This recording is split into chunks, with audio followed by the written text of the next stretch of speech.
Hello, I'm Joe Kampmeyer, and this is my assignment 5 reflection. Did the task yield appropriate evidence of the identified understandings? My task was to obtain an understanding and demonstrate an understanding of long division through IXL modules and paper and pencil.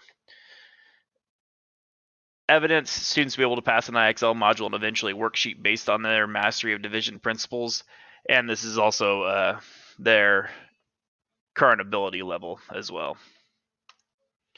Do the tasks involve a complex real-world applications of the identified knowledge, skill, and understanding? The principles learned are important for future education and success. I mean, everybody uses division. However, there's no specific instance in my unit plan that includes real-world examples or experiences. Uh, Later in the year, I usually start to do PBL type packets for the students. It's like set up a video game truck or an ice cream shop or something like that.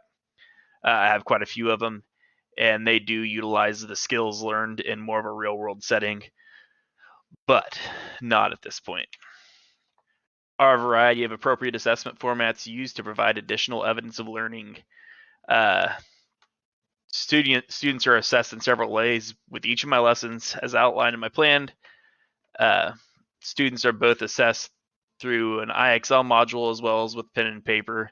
Students are also assessed throughout my whole group lessons and while I'm rotating around the room during independent work time.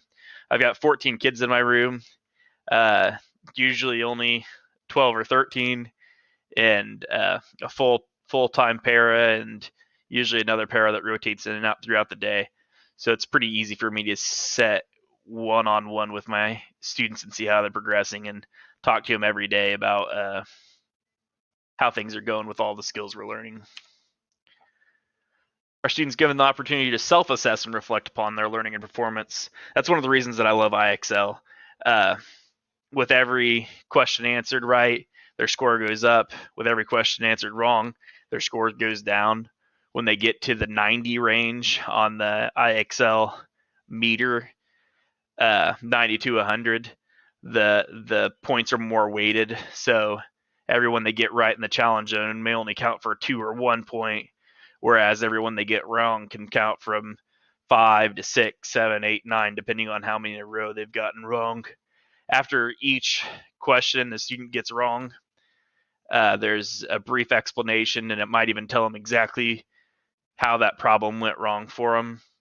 There's also live classroom features that you can pull up on your laptop. So if I'm working at a student at my desk, I can work with them and have every other student up on my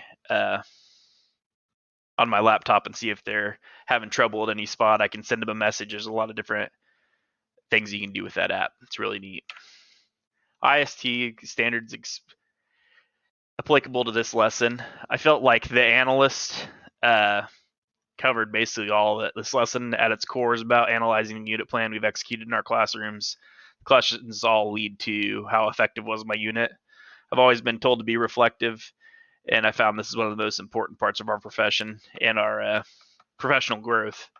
There's no point in collecting all the data I do from kids every day through morning work and exit slips and Plickers modules and IXL and all these other different apps and things I use if I'm not using the data to improve instruction at all. Thank you.